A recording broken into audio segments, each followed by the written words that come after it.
Ah, happy Valentine's. Buksan mo nga. Buksan mo na. Pizza naman ito. Hindi. Buksan mo yan. Happy Valentine's. Tira sa office. A few moments later. Grabe, maaraw pa kanina. Di pa man din ako nag-winter boots at saka nag-winter jacket. Grabe, lakas ng snow. Ang lamig. Mukhang hello snowstorm na naman tayo. Ano ngayon? February 15. Wednesday. Dami. Charing, Thursday pa lang ngayon. Kahapon Valentine's. Grabe, ang lakas ng snow sa labas. Kaya pala, ang daming nagka-cancel sa mga nabook namin. And break ko ngayon. So 1 hour yung binigay sa akin break kasi nga daw overtime na ako this week. Kaya ikot-ikot muna tayo dito sa Dalarama.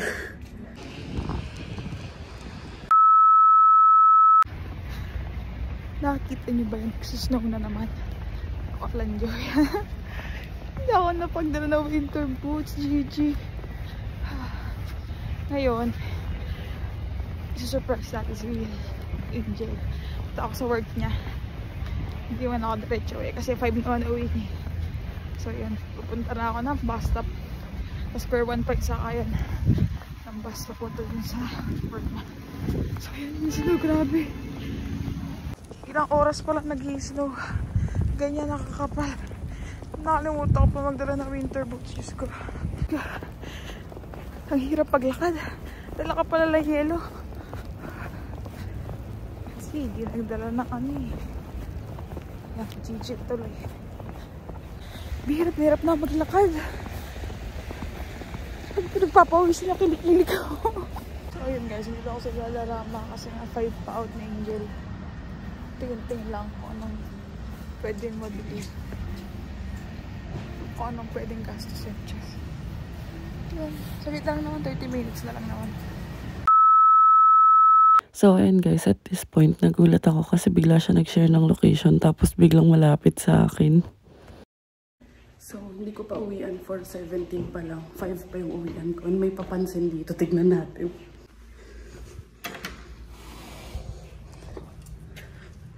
Hoy, papansin!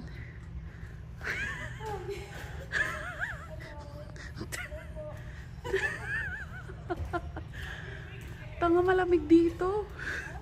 Tingnan nyo, nagsusnow dito sa labas. Ba, extended yung Valentine's na ito. Surprise. Sige na. Bye-bye.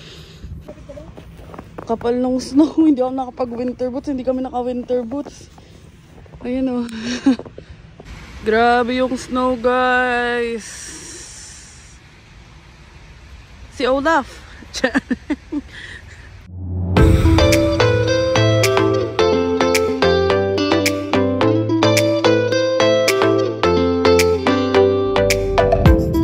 Yan guys, pasok na tayo. 10 out of 10. Grabe pa rin yung snow, oh. Pero andito na yung left right ko. Yan na, lift na tayo.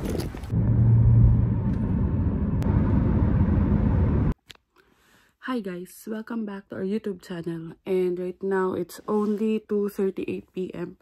And kakauwi ko palang galing work. Kasi, yun nga yung sabi ko sa inyo, dapat 10 days straight ako. Like, since last time.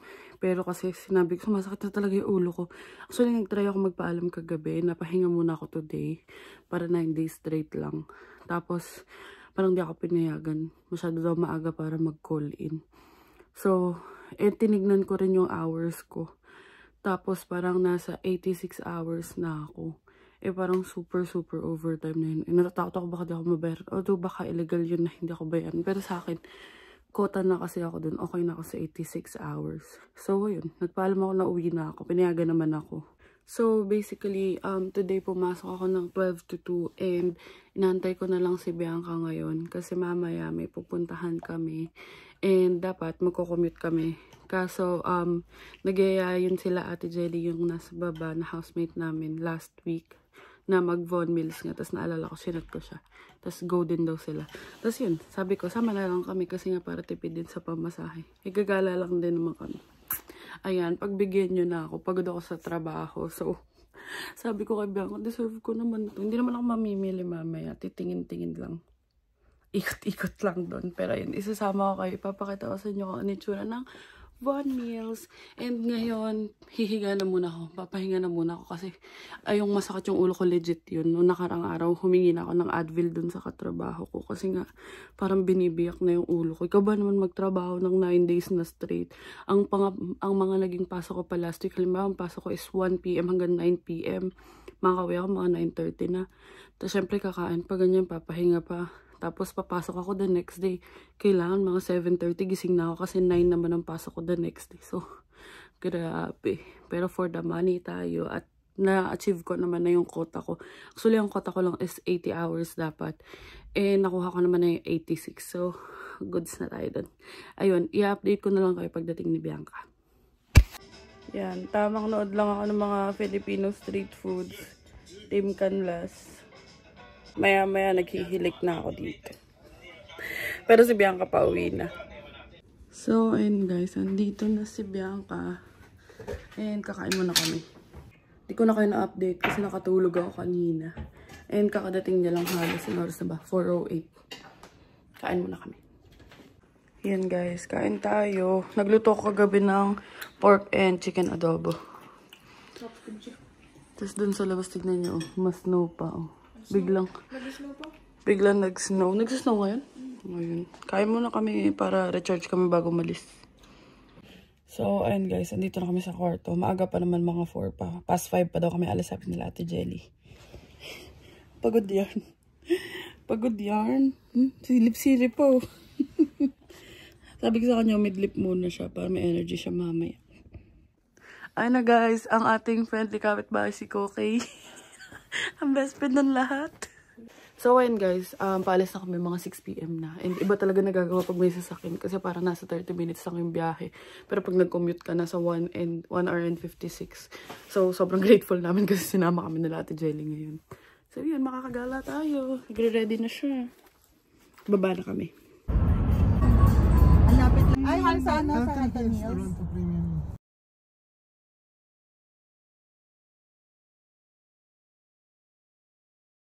So, ayun guys, andito na kami sa Von Meals.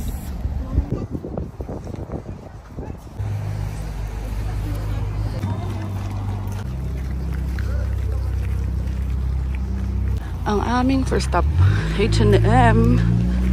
So, ayun guys, andito kami sa may H&M. And hindi na ako masyadong nakapag-video kasi nahiya kami kalahati kasi baka di rin sila comfortable sa camera.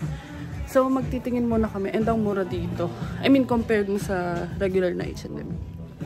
Ayan, syempre kahit nasa outlet, diretso tayo sa sale. Tignan natin kung magkano itong mga to. So guys, update. Andito na kami sa Uniqlo. And mahal pa din. Para sa amin. Para sa mga walang pera. Mahal talaga. Outfit check. So, tignan nyo, 12 lang. Ayun na, may makakabili na. Ang una naming check out. So, ayan, bibili siya ng dalawa. So, ayan, nakabili siya ng t-shirt na magche-check out na kami. Ang aming unang purchase, $12 lang. May gagamitin na siya sa spring at saka sa summer. So, ayun guys, tuwan-tuwa siya kasi nakabili siya ng 12.90. Mababayad na kami. Sobrang mura nun kasi Uniqlo yung brand. Tapos ang original price niya is parang nasa 30. Yung 19 naka-sale na yun eh. Nasa 30. So, good deal. So, ayan, mag-check out na siya. Ayan, babayad na siya. Next ko? Next mo na. So, dito, hindi mo na kailangan i-scan. Alam ko ganito rin sa Pinas, ilalagay mo lang dito. Tapos automatic na nare-read ng app. So, ayan guys. Actually, medyo malayo din to. Yun nga yung sabi ko sa inyo. 2 hours pag-commute. Kaya malaking bagay na sinabay kami nila ate. Sinama kami nila Ate Jelly ngayon. And ngayon, kaya kami nakahiwalay kasi nasi-CR na ako. So, hanap nga kami ng washroom dito. So, dito, merong mga food court din. Ayan. Ayan na yung mga itsura dito. Medyo maraming tao kasi sahod day yata ngayon eh. Na? Saka Friday, ayun din. Love, may Pandora. Tsaka may Peoples. Yan guys. Maraming different store dito. Like, may Tip Top, may Lululemon, may Gap. Outlet talaga to. And for us, dito, may makikita kang good deals. Sa TPO kasi, kasi premium outlet na yung pinupuntahan namin. Kaya medyo mahal-mahal na dun. At least dito medyo carry-carry yung mga price. No? Gaya na nabili niya, $12 lang. So, ayun guys, syempre, hindi mawala ang ating coffee stop. And binilan lang namin si Bebe at si Ate Jelly. Ayaw daw ni Kuya. Kasi syempre, pa-thank you na rin natin sa kanila na nakagala tayo for today's video. Tsaka, mabait talaga sila sa amin na nakarampan na kami ni Yaya gumala. So, ayun. Tsaka thankful din kami kasi sabi nga ng papa ko, iba pag mas okay talaga pagkasundo mo nasa bahay yung mga kasama mo. So, ayun. Pagod ako. Pakita ko sa inyo dito. Ang ganda, oh. Bus ba o base? Hindi ko alam anong basa dyan, eh. Bus kasi yung sulat, pero base pro shops yata. Bus yata? Ewan ko. Basta alam ko mahal dyan. Ayan, ang ganda, oh. Ang ganda ng loob. Parang sa Jungle Bee. So, sa akin, red eye iced cup. Kanya iced cup. Tingnan mo may red eye. Matapang kasi yan eh. Natutunan ko lang yun doon sa friend ko na si Shivani. Ayan, babalik na kami sa Uniqlo. Doon namin imimit sila ate kasi nga nag-washroom lang kami. Side trip lang ng coffee.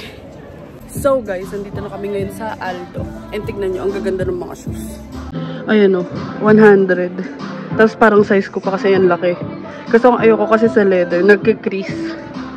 So ayun, ang gaganda. Ito pa ang ganda o. Ay, bet. Love o. Nagagalit na naman si Bianca kasi ayaw niya ng ganito mataas eh. Yun lang talaga problema sa leather. Ang favorite store ni Bianca, Nike, Pulang Pila, Himala. So, ito yung mga price dito. Tingnan nyo, mga 69, 69, 59. Sa Dixie kasi mahal yung mga shoes eh. Tapos magaganda pa itsura. Di lang kasi ako fan ng may sintas eh. Tingnan nyo to guys, ang mura. Closing na. Inabot ang closing. Love. So, and guys, pauwi na kami. Nabutan na kami ng closing. 9 PM. Let's go home. Highway, wala siyang problem. So, ayun guys. Nag-stop muna kami sa plaza malapit dito sa amin. So, ayun guys. Dito kami sa may Wendy's. Nag-order muna kami ng Wendy's. Sarap ng ganito yung gagala-gala lang. Wala kasi kaming pasok bukas. Kaya di kami gumala. Guys, ang mura dito. Tignan nyo cheese fries na tapos malaking frosty, 13 lang. Dalawang cheese fries na yun. So, ayun guys. Andito na kami sa room. And mahina na lang yung boses ko ngayon. Kasi kakauwi lang namin halos. Napasarap sa kwentuhan. Chika-chika.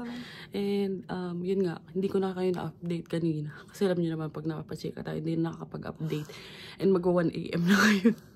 And dito ko na tatapos tong video na to. Dito na namin tatapusin yung video na to. Para hindi na sobrang haba. And next time, ayun, hindi na rin kami masyado nakapag-video sa Von Mills. Kasi nakarating kaming 7. Tapos closing na ng 9. So, wala na kami masyadong naikutan doon. Pero ayun, i-update na lang namin kayo kung ano man yung magiging ganap namin bukas. And thank you so much for watching. Like and subscribe to our YouTube channel, Adventures in Canada. Same sa Facebook page namin, Adventures in Canada din. And follow me sa TikTok. I am Angel Aquino _. And thank you so much for watching. See you on the next one. Bye!